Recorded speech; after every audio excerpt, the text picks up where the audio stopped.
नमस्कार, मैं सौरभ कुमार आप सभी का समस्तीपुर टाउन पे स्वागत करते हैं। जैसा कि आप लोग को पता होगा कि अभी 3 बज रहे हैं, अभी तुरंत 3 बज रहे हैं और 3 बजे का रुझान क्या कह सकते हैं, एक तरह से ट्रेंड सेट हो चुका है। तो रुझान मान लीजिए 2 घंटे का रुझान होता है, गिनती हुए लगभग 5 घंटे से ज़्यादा का वक्त हो गया।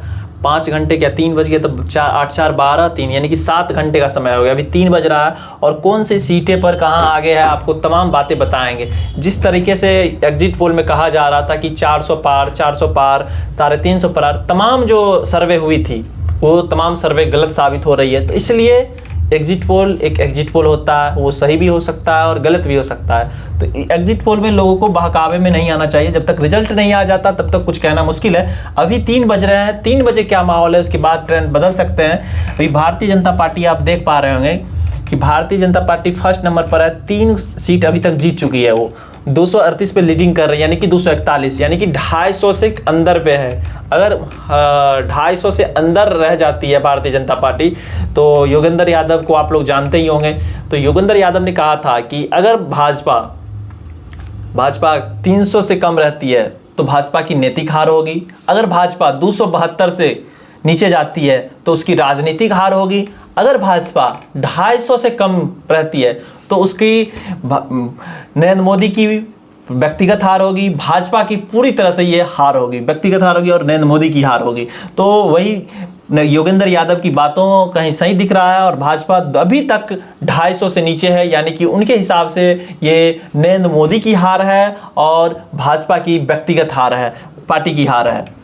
और लगातार रिफ्रेशमेंट आप लोग को देख रहे होंगे कि दूसरे नंबर की पार्टी आपको कांग्रेस है, इंडियन नेशनल कांग्रेस। अभी तक 1 सीट जीत चुकी है और 97 सीट पे आगे चल रही है, यानी कि 98 का आंकड़ा, यानी 100 के करीब। बड़ी बात यह है कि कांग्रेस को लोग 50 सीट दे रहे थे, 40 सीट दे रहे थे और कांग्रेस 100 सीट के करीब जाता दिख रहा है। अगर कांग्रेस 125 सीट ला पाती तो शायद सरकार बना सकता था इंडिया गठबंधन, लेकिन बीजेपी सरकार बनाएगी और आसानी से सरकार बना लेगी, क्योंकि 240 के आसपास इसके अपने सीट हैं और इनके गठबंधन के सीट भी आ रहे हैं। जैसे कि जदयू हो गया, जदयू के पास 16 सीट है, जदयू के पास 14 सीट है और तेलुगु देशम टीडीपी के पास भी 16 सीट है। तो ये बीजेपी आसानी से सरकार बना लेगी। सबसे बड़ी बात, 3rd largest party Samajwadi party UP में, जहां राम मंदिर का असर बहुत ज़्यादा था और वहां पर राम मंदिर होने के बावजूद भी समाजवादी पार्टी तीसरे नंबर पर आई है, जहां पर अखिलेश यादव की बात को अंडरटेक किया जा रहा था कि अखिलेश यादव कुछ है। यूपी के 2 लड़के ने बहुत कमाल किया है।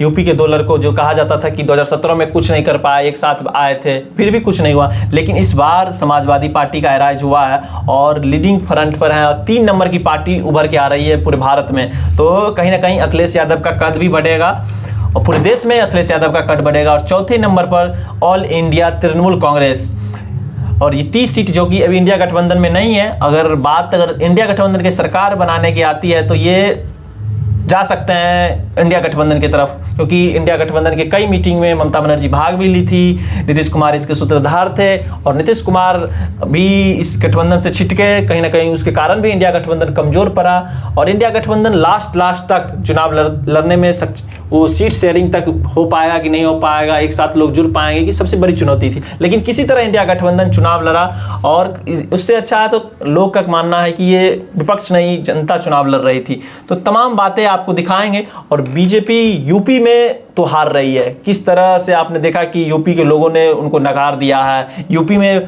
35 सीट समाजवादी पार्टी को आना, राम मंदिर, तो इसका मतलब है कि यूपी में राम मंदिर मुद्दा नहीं था। यूपी के अपने मुद्दे थे, बेरोजगारी, शिक्षा, महंगाई, जो सांड वाले अक्सर अखिलेश यादव ट्वीट किया करते थे, उन बातों को यूपी के लोगों ने ध्यान में रखा। तो भारतीय जनता पार्टी का आपको दिखाते हैं, यूपी राज्य वाइज दिखाते हैं सर्च करके, किधर से यूपी का किधर है,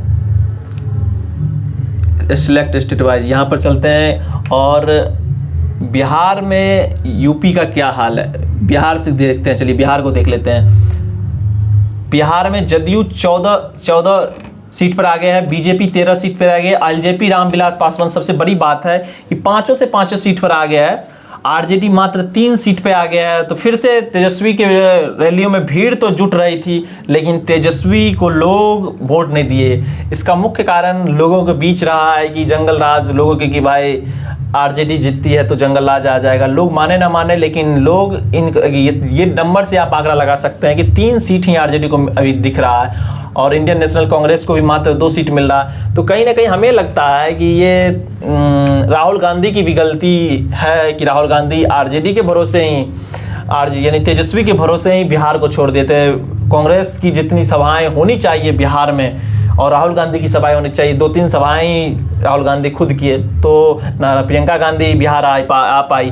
तो इसका नुकसान बिहार में राहुल गांधी के नहीं आने के कारण आपको देख सकते हैं कि इंडिया गठबंधन को भारी नुकसान का सामना पड़ रहा है। 14-13, 27-5-32 यानी कि 32 सीट बीजेपी या एनडीए गठबंधन को बिहार से मिलता दिख रहा है और मात्र 3-5-2-7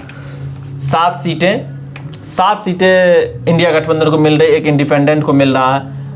अब देख पा रहे होंगे कि 14 seat Janata Dal you lead कर रही है बिहार में। तीसरे नंबर पर लोक जनशक्ति पार्टी रामविलास है, चौथे नंबर पर राष्ट्रीय जनता दल है, 5वें नंबर पर इंडियन नेशनल कांग्रेस है, उसके बाद कम्युनिस्ट मार्क्सवादी लेनिनवादी 2 पे आगे चल रही है और खुद हिंदुस्तानी आवाम मोर्चा जीतन राम मांझी आगे है, हमसे है। 40 सीट का ब्यौरा आपने देखा।